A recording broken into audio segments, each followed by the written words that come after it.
Welcome to Female Fractionals, the biweekly podcast for successful female fractional executives and those ready to take the leap. In each episode, I'll bring you actionable lessons and inspiration through interviews with thriving fractional leaders and experts. Let's dive in. Hi, everyone, and welcome to this episode of Female Fractionals. I'm your host and fractional CMO, Amanda Nazari. In this episode, I'm speaking with Rebecca Blankenship, a fractional bookkeeper and CFO who helps women entrepreneurs feel confident, not ashamed about finances and their numbers. After transitioning from mechanical engineering and time as a stay-at-home mom, she built a thriving virtual bookkeeping and advisory business that now supports women-led companies across stages of growth.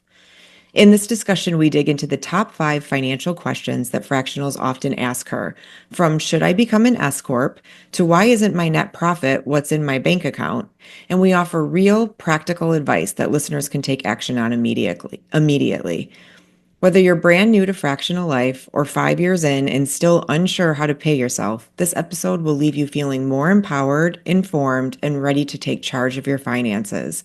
Without further ado, let's jump into the discussion. Hi, Rebecca. Welcome to Female Fractionals. I'm so glad you're here. Thank you for having me. I'm really excited too. So I like to start every discussion kind of talking about everyone's background and kind of how they landed, where they landed. And I think your background is so interesting, but like from mechanical engineering to stay-at-home mom to fractional bookkeeper and CFO, how did you get here and why is working with women entrepreneurs so important to you? That's a great question. So corporate job, mechanical engineering, went to college, ended up getting into the industry, stayed there until I was pregnant with my first, had her, went back to try it out and realized that it wasn't as fulfilling as a mother as it was prior. And I really wanted that one-on-one time with her. And thankfully, my husband agreed and was willing to be supportive. So I stayed at home with her for a few years, ended up actually getting pregnant again, but ended up having a miscarriage. And during that time, it was a really big struggle of what I wanted to do. I wanted to do something a little bit more than just being a stay-at-home mom. Not that that's not amazing, but for me, I felt like I had something else to give. And so was looking at different options that had the flexibility that I wanted because I didn't want to put her in full-time daycare at the moment. So I ended up finding bookkeeping as a solution. I'm really good with numbers and I love partnering and having a solution-oriented service for others who are struggling with finances or have questions around that. And so that's kind of how my business started. I started really slow and intentionally in that because I wanted to be present and wanted to be present with my child and subsequent children. I had another one. But I also wanted to serve who I partner with well. And so intentionally, slowly built that up. And now I've got several clients, but I love intentionally partnering with women entrepreneurs because I find that they're the ones who I can see the biggest impact with. They understand the need to outsource aspects of their business. They're motivated. Women are amazing. And I find that they look at the relationship as a partnership because I support them. I don't work for them. I work with them to get closer to their goals. And so I do think it's a mindset and a way to it really fills my cup up when I can serve them well. That's great. I love it so much.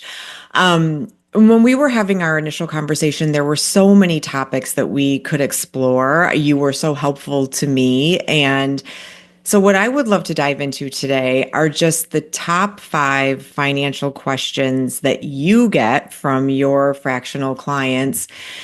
And so let's just dive in. So I think number 1 was, when should I become an S Corp?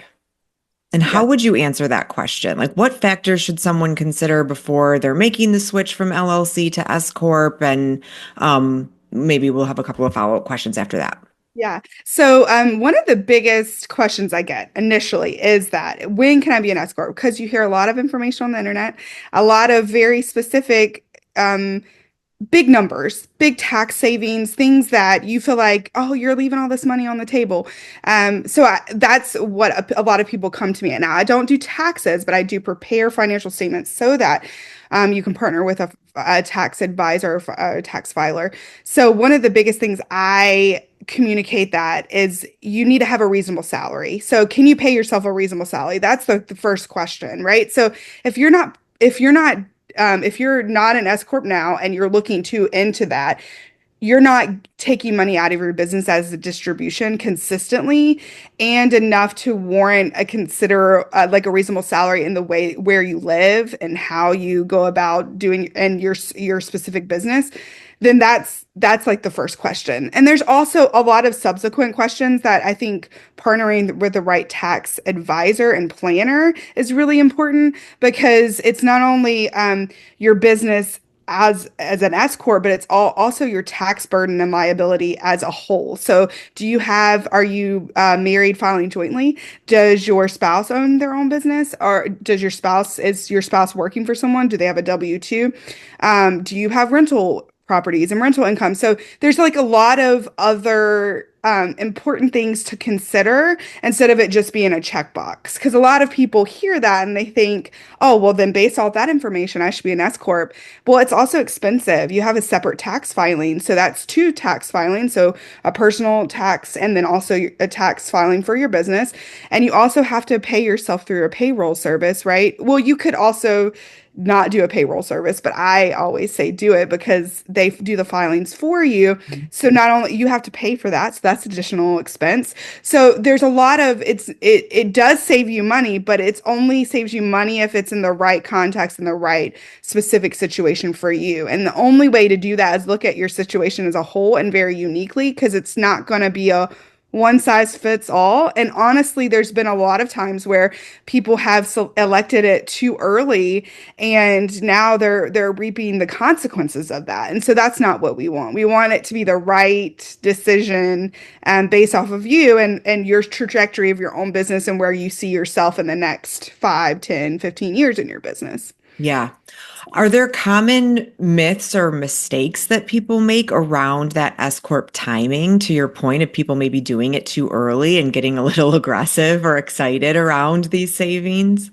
Yeah, I find that people like aren't even taking money. Like if you're not taking money out of your business, you should not be an S corp, because that to me means that either A, you're uncomfortable taking a distribution because you don't understand your numbers or you don't have the right cash flow, or B,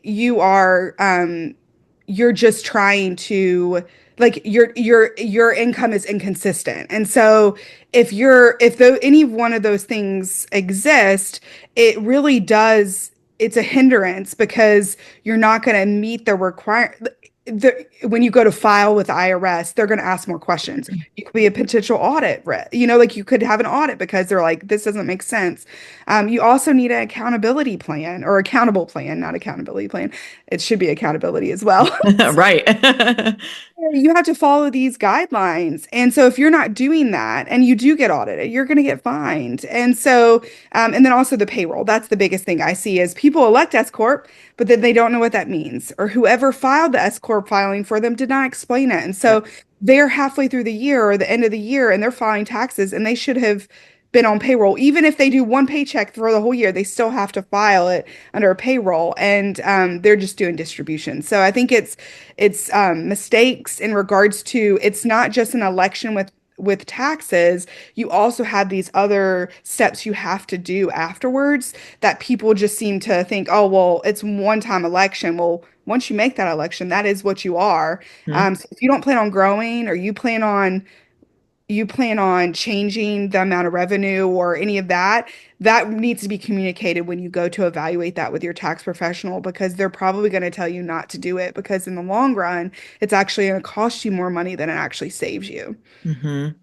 Yeah. I do think often that when the conversation around S Corp comes up and the discussion around paying yourself a reasonable salary comes up, the word that will often surface in that same discussion is audit. And so that kind of lends ourselves to the second question, which is, how do I pay myself and stay out of trouble while doing so?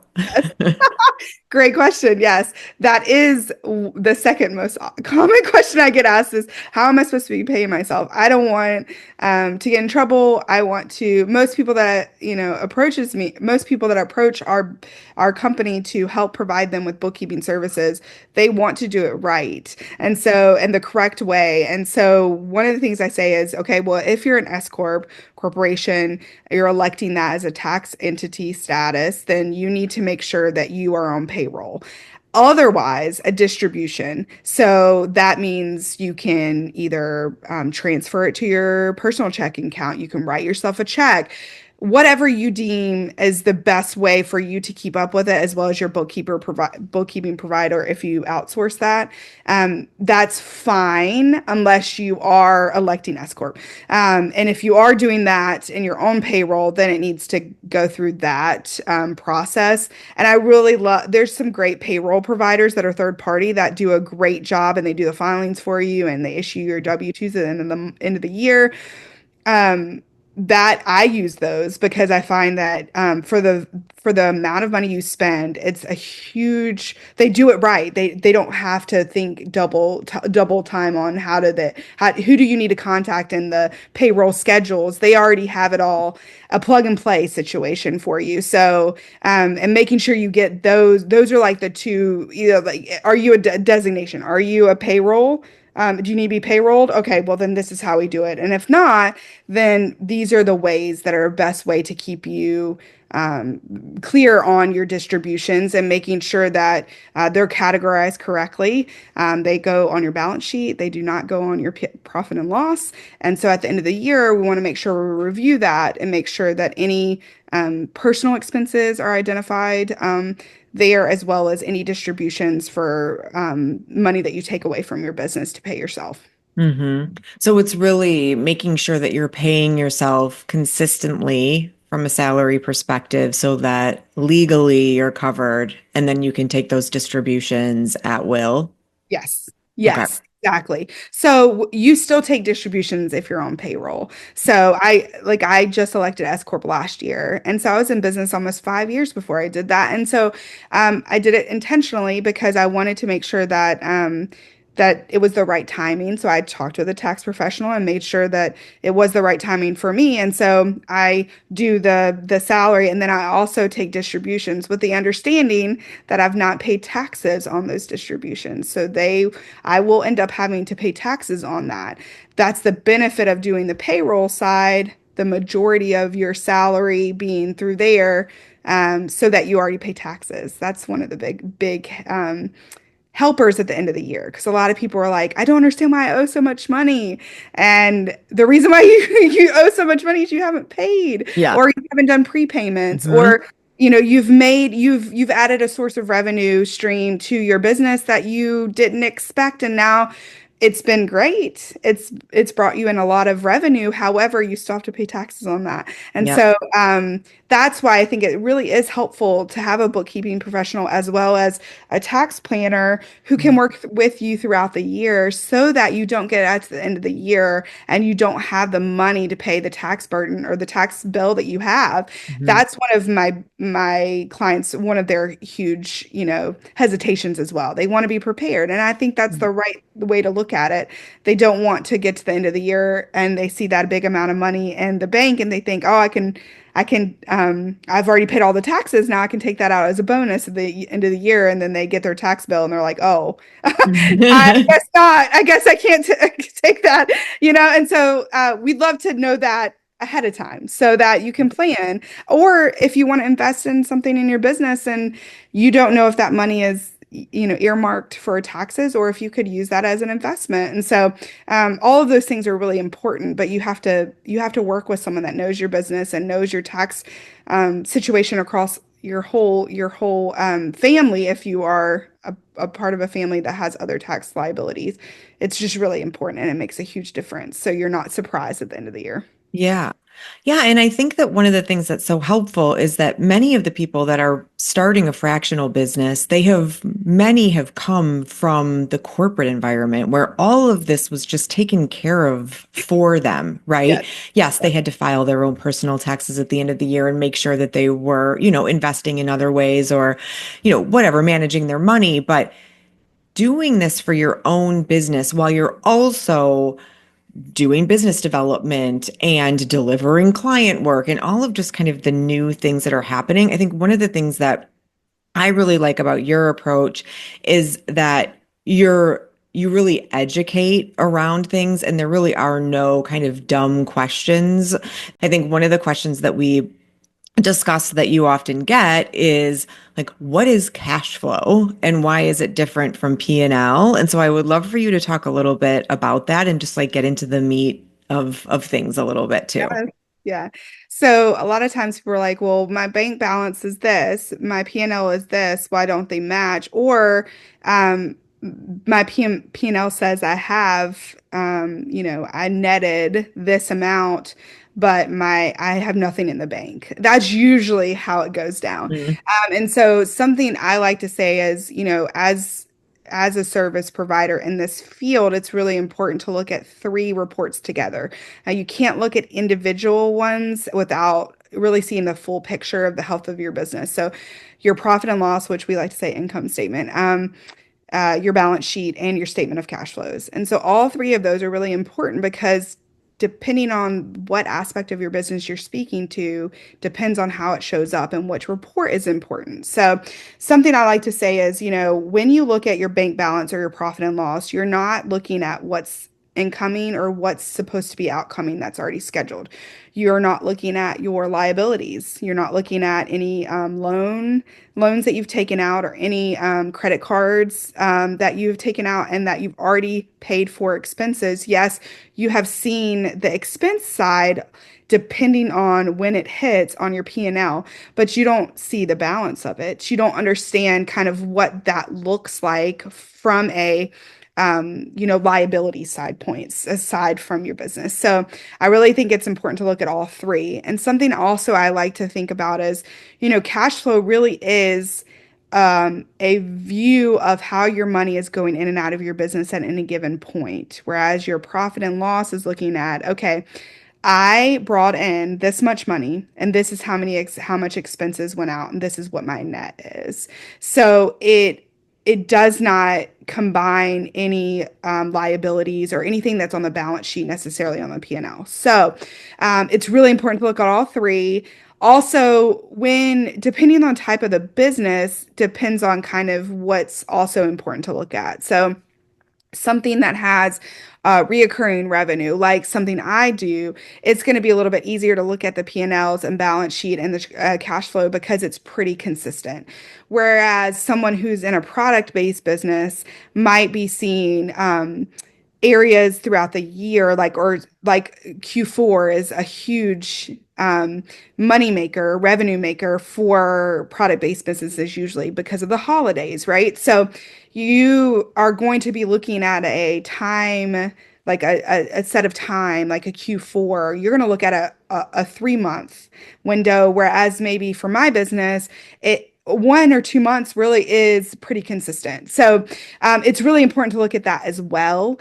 And also, when you look at the health of your business, people always talk about, well, I'm a 6, I'm a 7, 8-figure business. Okay, that's great. I think that's fantastic. I don't want to minimize that. However, I personally think I'm more impressed with what is your net? What are you taking home? Are you in the red or are you in the black?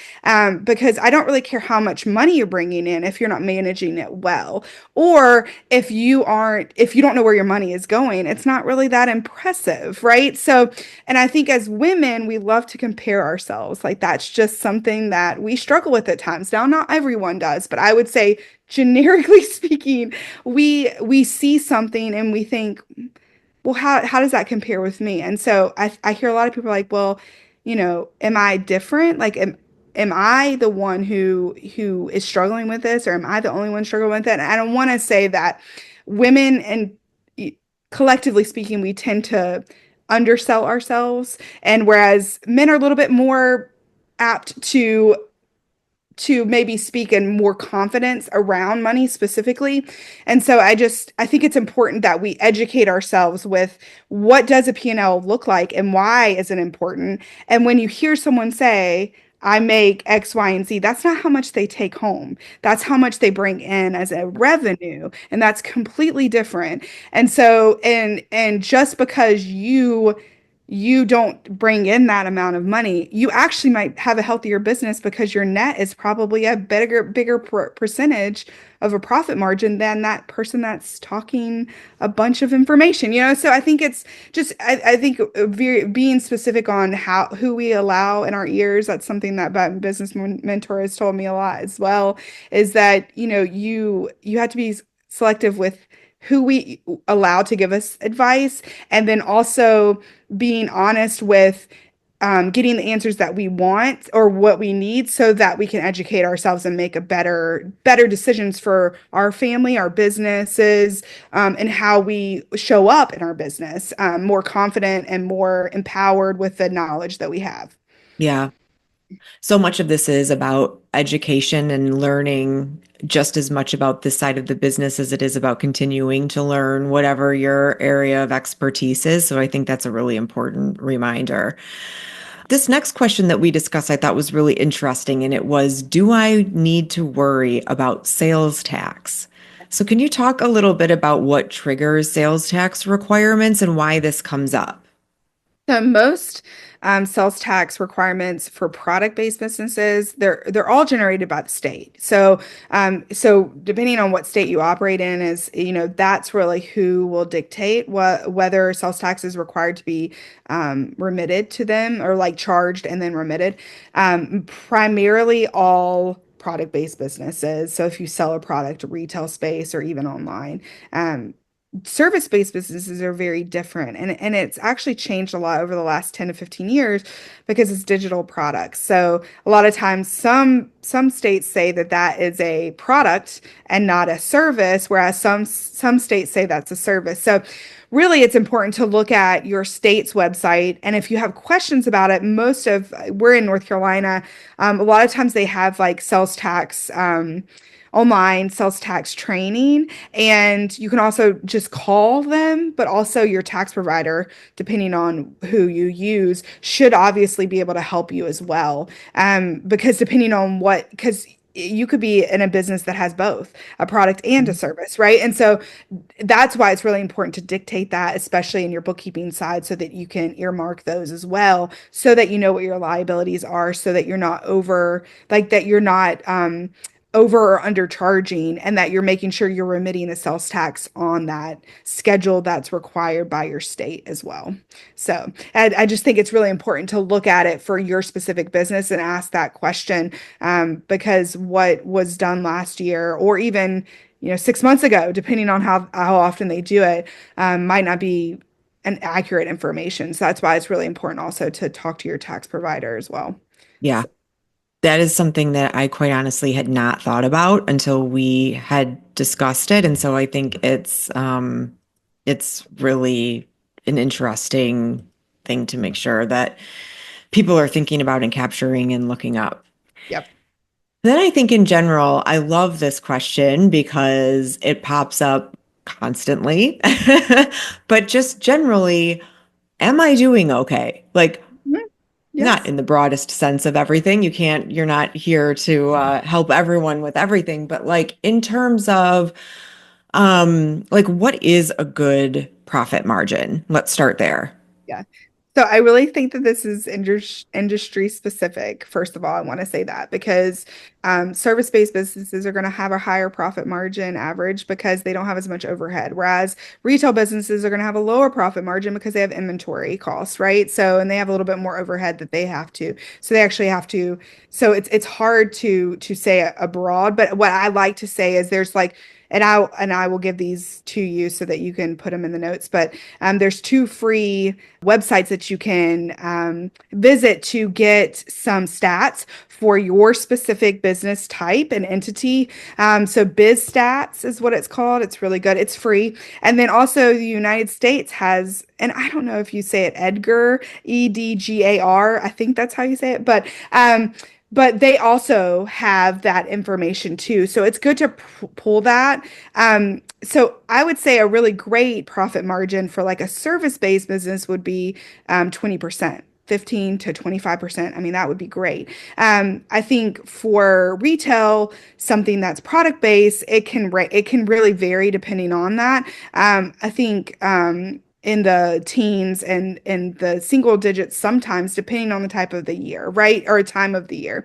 So it's really important for you to know that you're not comparing, you shouldn't be comparing yourself for profit margin to someone who is not in your industry and also who is not in your entity type, right? So because, if you are S Corp, then those payroll costs are going to be on your P&L.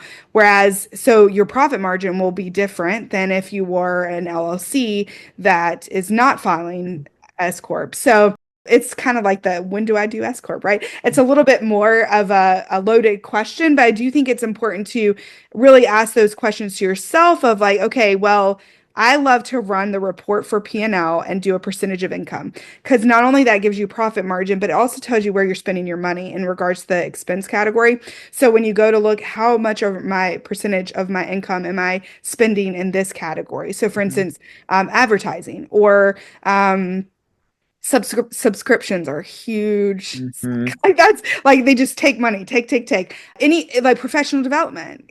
I have several clients that just love to be intentional about developing themselves, which I think is great. But when that gets out of control, then you can see how it eats away at their profit margin, but also it takes away money from other areas that has to have that money for them to continue. So I think that that's a good way of looking at it as well in conjunction with where you're at in those 2 locations. You can kind of see where others are as a healthy, benchmark. Yeah.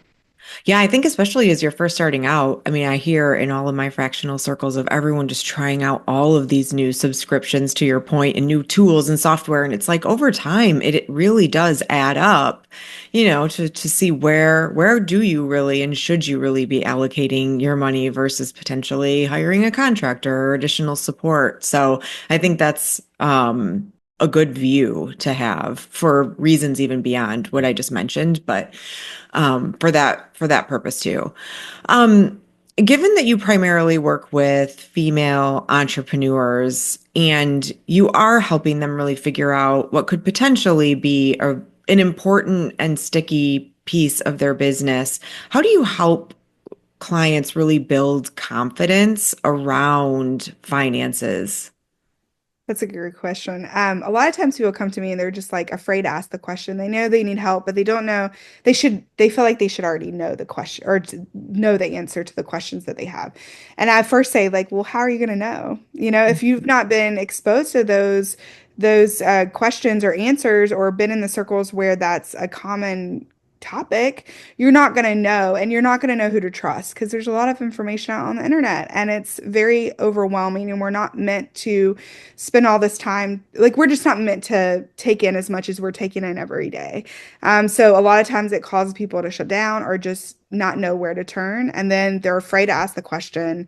And so I think first is just finding the right person that jives with you, that you trust, is important. And then also a lot of times, a lot of people are like, well, I'm just not a money person. That's what they'll say. I'm not a numbers person. And I'm like, Guilty right here. I've said that so many times. My husband can attest. not true, because if you weren't those things, then you don't have the confidence in that. It's not that you're not, it's just that you don't know how to even go about building those muscles. So a lot of times it's like the first 6 months, I want to say with a new client that I have, that's all we do really is focus. Obviously, we do the bookkeeping side, but we talk about those and how do you pull, like I want them to know how to pull the reports themselves in between our meetings. Ask me the question that you have in regards to this, or do you have any questions about this, or just having that more open dialogue and also letting them know, send me an email. I would love to talk to you about these things.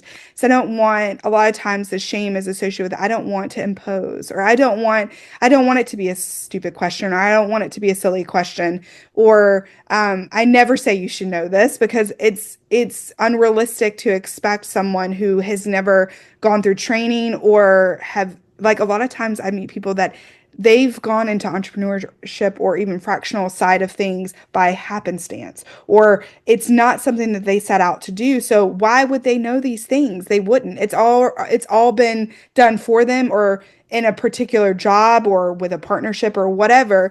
And so I think first just acknowledging that they're not different in that regard, but also I think just working with them to understand what usually there's one or two things that confuse them or that they don't understand fully. So we talk about what the flow looks like and how their money comes in and out, and understanding questions to ask themselves when making a business decision, or just kind of running through what's important for their specific business to keep an eye on. Because what's important for me to keep an eye on is not going to be what's important for you necessarily. It could be, but I would say a majority of times it's different. Even if it's slightly different, it's different. And so I think it's repetition, and also the negative self-talk. I mean, we all do it. I have negative self-talk about different things than you do, or than my clients. But I will say I'm not a website person, or I'm not a what, which is not necessarily 100% true. I just don't have the tools in Mhm. order to do that, or I choose not to do that because I realize that it's better for me to outsource that so I can focus on what's important and what I do well and what I want to do. And that's the benefit of owning your own business, is because you know what you enjoy doing and you have the talent to do, and you know when to outsource, even though we try not to outsource as well. I do. Delegation is hard sometimes. But it's also just, I think, partnering with the right person so that you have the ability to ask the questions that you need to ask, and and have that comfort level that knows that you're not going to be shamed or talked down to or talked in a way that makes you feel less than. Because I think, first of all, creating a business and going outside of the norm, that's huge in itself. And I feel like we don't give ourselves credit for creating something outside of the world of a norm, what that looks like, the norm. And people don't really talk about that. I mean, you hear it more than you used to, but acknowledging, like, creating something like that and stepping out and knowing that you don't know a majority of the things you need to know, that's scary, but you're doing it anyways. You're doing it scared, and you're going to figure it out, and you're going to find the right people that you need to partner with.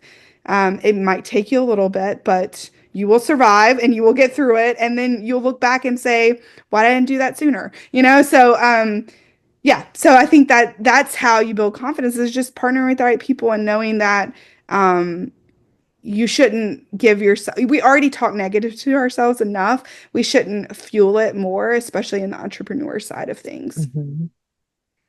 I am going to use that not only in the not I'm never going to say I'm not a numbers person again. I'm going to use that in other areas too. It's just I know now that I'm better off outsourcing that to someone else, because that's exactly right. Like I know enough to be dangerous, but it's exactly right. I need to just hand that off to someone else to feel better about it, right? And know that it's being done accurately, correctly, and is going to keep me out of an audit situation, ideally. So, Ideally, exactly. yeah, And reframing that. And I think totally. that's what takes away the shame associated with it. And one of, I was talking to one of my business coach about it, and I was like, I feel like this, and this. And she said, that's not true. I'm going to speak truth to you. You're actually you are actually in this season of reframe and, like, refining what you're doing. And so it's not that you've done it wrong, or that, I think that has really changed my perspective, because not everything that we do now is going to serve us well in the next couple months or even a year. And Yeah. so giving ourselves permission to do different things, not because we're less than, but because we're actually serving ourselves better by doing that. Yeah. Yeah. Well, I'm going to lean into this and your whole approach of feeling very comfortable and asking you questions. And I'm going to ask a couple of questions that I have. Okay. And I think partially it's because I'm up against this time frame and I am an S Corp. And my question is just like, how can fractionals like set themselves up to avoid like the tax time panic that I'm Mhm. starting to feel with my quarterly filings coming up? Like, do you have tips and tricks for me and others to stop the panic? The panic, yeah. So I would first say like quarterlies are great that you're doing it. First of all, give yourself a high five on that so that you're not feeling like overwhelmed at the end of the year because you've already paid into it. I think also like I hope that you're working with a tax professional on it. If you're not, it sounds like you are. But if you're not, that would be who I would, that's number one. Right. But also, I think it's important to give yourself a schedule in regards to every 3 or 4 months, I'm reevaluating and I'm going to contact this. And you have this kind of schedule to yourself that you put on your calendar and you give yourself, because a lot of times there's a lot of anxiety associated with the numbers, right? Or like oh, I don't want to do this wrong. So a lot of times I say block out like an hour or two, give yourself a nice coffee, go to a coffee shop or whatever. And then just say every, third month at this time on this date, I'm going to sit down, I'm going to do these things. Leading up to that, I would also ask your provider professional, what would be helpful for me to give to you in a more consistent fashion so that I know if I need to pay more, right? So a lot of times, a lot of my bookkeeping clients will say, "Hey, I need my P&Ls for year to date, or I need my P&Ls from last year and then comparison to this year so that I can send it to my tax preparer so that they can help me," right? So a lot of times it might mean that you need to reach out to your bookkeeping provider to say, "Hey, another report, or can you help guide me on how to create this report if you're not as familiar with that?" So I think just trying to take the pressure off of it and know most of the times you also might get like a fine necessarily for doing it late, but it's not going to be the end of the world. There are things like people do file late at times. Give yourself that, understanding and that sometimes we make mistakes or humans are humans. However, just having, I think, a routine and expectation Yeah. and also assigning yourself like this is my responsibility, this is their responsibility, and kind of having that conversation of what that goal looks like between your providers. Or if it's you're telling yourself, hey, I got to do X, Y, and Z so that come tax time at the end of the year, everybody else, you're looking around like, why is everybody so upset? Like, I've got this down, because it's a Yep. routine. Just like Mhm. you post on social media, or just like send out your newsletters, or you provide your client, communication. It becomes this routine, and then it has less hold over you, or this like black cloud of unknown because you're like, I just do it. It's just a part of what I do. Quarterly is kind of hard because it's not every month, but also Mhm. that kind of gives you that breathing room that says, okay, not this month. I know what month it's going to be. Next month, I got to make sure I've got time. But I think that just giving yourself a more consistent schedule, I think also helps just alleviate the stress and the Yeah. anxiety associated with it. Yeah, that already makes me feel better. I'm going to put that calendar entry in right after we hang up. What is profit first and why do you recommend it? I think this is important. So Private First is a book. You should go and look at it. It's also like a system. And I'm not a Profit First professional. However, I do have implemented it in my own business. And I also support others who have decided that's what they want to do. Ultimately, it's assigning you're focused on profit first, which is the whole point, right? Which is paying yourself first instead of what we've all talked about is like, okay, so zero-based budgets or whatever however you want to call it. It's like, oh, well, we've already have these expenses. This is what our revenue is, and then this is what we have left over. Well, when you look at that, then you're going to get the leftovers. You're not going to get what's best or what should be first. And the whole mindset about it is how can I get better, even 1% better or 0.5% better? I might not be able to pay myself what I want to pay myself now, but I know I have to do these things to get to that point. So it's kind of like a framework, really, of how you can get marginally better and get closer to your goals, but also it shows that you can cut expenses, and this is how you can do it. A lot of times people are just like, well, these are my expenses. This is just what I have to do to run my business. And Private First is like, I don't think so. Because in this revenue range, you really should shoot for this. And so it gives you these guidelines of, you know, it's, what does a healthy business look like? Not even profit margin wise, but like if a healthy business is looking like this in this revenue range, you should do this. And Mm-hmm. it talks about real revenue, which means like if you do have inventory and cost of goods, what that looks like too. It kind of walks you through that. Yeah. I think it's been, even for my business, has been a game changer because it gives me permission to take the money out that I've earned and I have worked so hard for.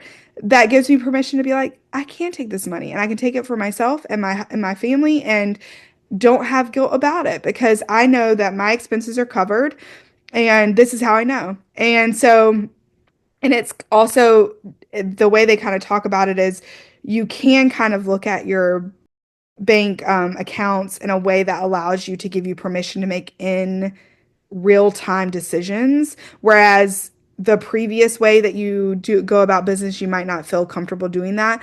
But a part of implementing that system is that you can say, okay, this is how much I have left for this month for this category, and feeling more confident in saying, no, I cannot cash flow this month. I need to wait. Or I have to do this. Okay, well, how am I going to pay for it? And just a different change of mindset. And it really does make a huge difference. And I feel like I've paid myself way more than I would have or would have felt confident doing up before now, even as a bookkeeping professional. Mm-hmm.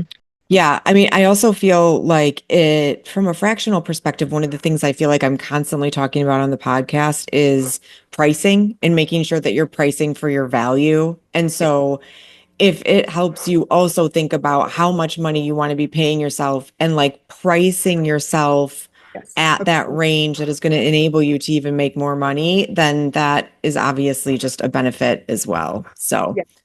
Okay, so at the end of every interview, I love to jump into rapid fire questions, and you gave me a lot of really good ones to ask you. So these are questions that are meant to be answered in one word or one sentence or less. So are you ready for rapid fire? Yes. Okay. Best investment you've made in yourself. Mastermind. Being a part of a mastermind. Can you say a little bit more about that? I'm Yeah. breaking the I'm breaking the rapid fire rule. Investing in a mastermind with other women entrepreneurs that are not in my same business type. So, it's my technically third year in that, and it has been, I don't even recognize myself prior to that. So finding a community that you feel like you can be your authentic self and supporting other women and they can support you. And it's been game changer. Yeah, that's great. Okay, back on track. Yeah. What's a fun fact about you that's not on your LinkedIn profile? I own a motorcycle and I'm a motorcycle license since I was 16. Yeah. Early bird or night owl? Night owl. Favorite way to celebrate a win? Hanging out with my husband and my kids and going out to a nice meal and just celebrating. I think I'm just talking about what that win meant for me and just sharing so my kids see that and can enjoy in that celebration. Mhm. Most used emoji in professional texts. Smiley face. I try, it takes off the even if it's like I don't want them to feel overwhelmed. It gives like a little bit of, a lighter. Yeah, a softer Yes, edge. softer edge. Exactly. Exactly. If you could instantly master any skill, what would it be? I had an answer and then I blinked. I think I think being a singer is what I always wanted, like just being very good at singing and be a vocalist.